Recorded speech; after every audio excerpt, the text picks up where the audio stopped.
A few weeks ago, while summer was still being pretty kind to us, our family teamed up with a couple of other families, and we went camping at Little Salmon Lake. 4 families and 10 young children. And as kids do when camping, they played. There was a moment while we were preparing a big group dinner, and I just stood with my wife and watched the kids play, and they formed this gang of 10, and they were doing all sorts of, running around. They cooked up this magic potion.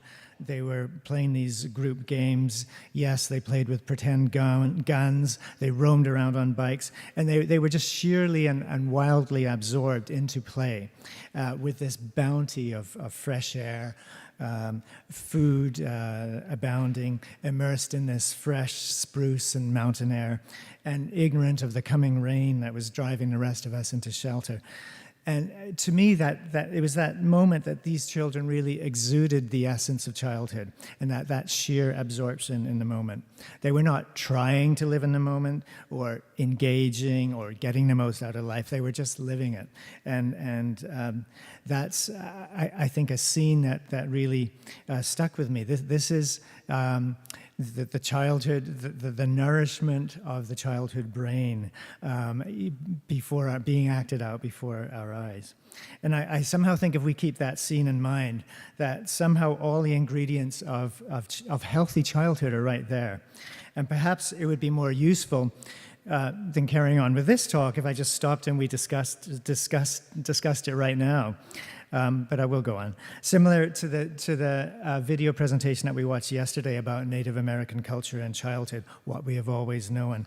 I think what I can tell you about the facts and the science really just support what we already know deep down. Kids need love and relationships.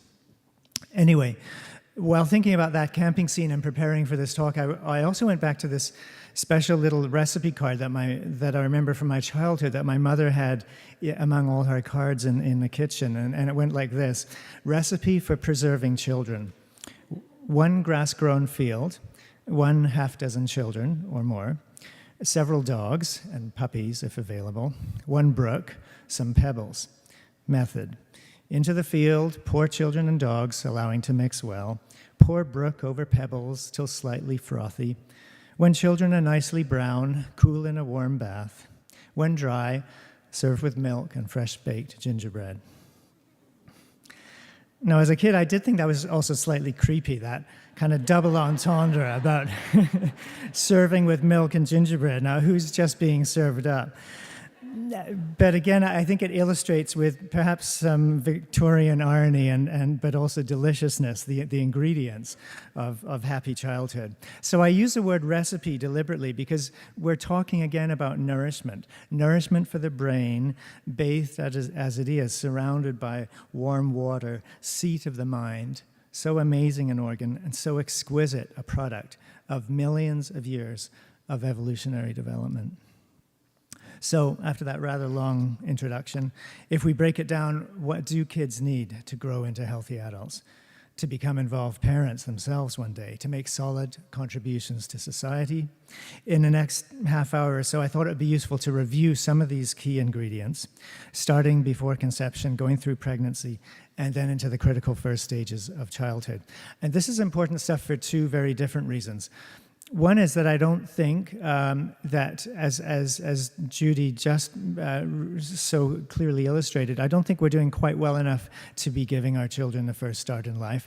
And I will show a few statistics to explain what we know about Yukon children and where we need to be doing better.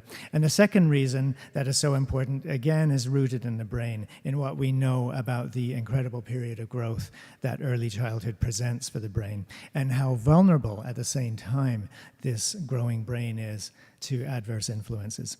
So with these 2 areas, a few local stats and discussion and some basics of brain bio, we can then take a look through the key stages of early childhood and sift through those critical ingredients. How will we conclude? Well, my job is really to kind of set the stage. I don't have to worry so much about how to get where we need to get. I hope that we gather and grow some good ideas. What is clear, though, I think, is that the case is compelling. And if there are examples of things we can be doing, I think there are already many examples here of what we can do, and mostly we probably just need to do more of the good things. So with all these in place, how are Yukon children doing? I can take a few minutes to tell you a few things. We can talk about some of the factors that influence the nurturing environment of childhood. For example, about 20% of Yukoners experience some measure of food insecurity. That figure jumps up to 40% if we talk about single parents.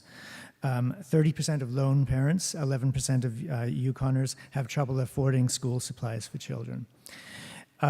Although traditionally it's been less of an issue in Yukon compared to outside, housing affordability, as you all know, of late has become much more difficult as housing prices have risen far higher than the rise in median incomes, and vacancy rates have been driven low. So those are some of the environmental influences that obviously have an effect on how children grow and are nourished. But let's move more to the immediate environment for infants. And here we have some. It's really we have little bits of information. We don't have the complete range. For pregnancy and birth outcomes, smoking rates during pregnancy, folic acid use, high birth weight or low birth weight, we do okay compared to Canada as a whole. Breastfeeding, Yukon mothers do even better. 97% of new Yukon mothers at least initiate breastfeeding, compared to about 87% nationally. And 38% continued at least 6 months, compared to just over a quarter of Canadians overall. So there's some bits of success in there as well. Infant mortality rates, that's the number of babies under 1 year who die, is higher than the Canadian average, 7.5 per thousand, rather than 5.2 for Canada as a whole. Still rare, but still Yukon's rates are closer to Chile's than to the Canadian average. Some caution necessary. We don't know that these numbers are totally reliable, and we wouldn't know if there is a trend to the better in recent years, just again because, as was discussed yesterday, small numbers.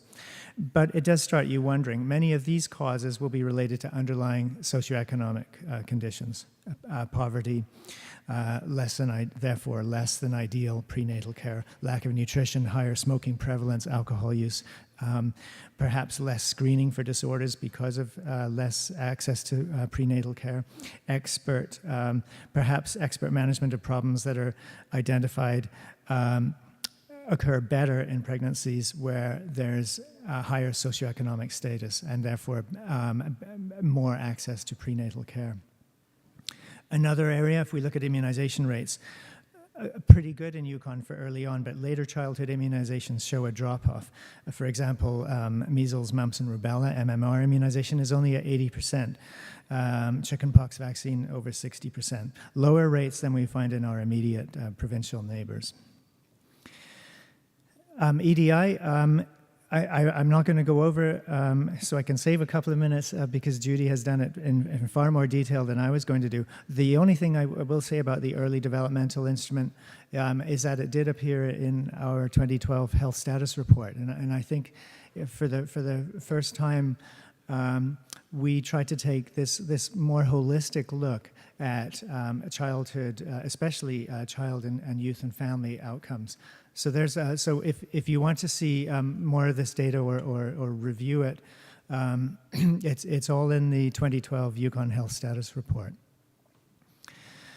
Overall, so we might overall say, well, not bad, but we have to keep in mind a few reservations that I have about the data. For one thing, most of these are averages, and I think, again, Judy alluded to this. They don't speak to what we commonly observe in many areas of health in Yukon.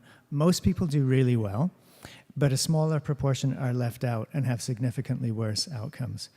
If we look at physical activity in youth, for example, we notice a disparity, a very active majority and then a kind of an inactive, substantial minority.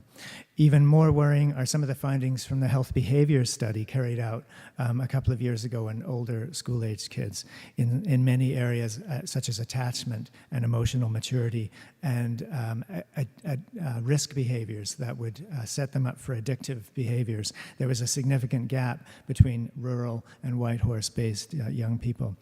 So if we were to trace those youth trajectories backwards to childhood, how many of these pathways would already be revealing themselves in some of the early childhood health outcomes. Injuries, lower rates of immunizations, lesser school readiness scores. So there, as Judy said, there's work to be done, and there are some concerns. That's a rough portrait of early childhood in Yukon. Kids overall are doing okay, but that's not good enough. Our average levels that are generally close to Canada's are hiding probably the most vulnerable children. And in any case, most of our measurements for early child health are pretty crude.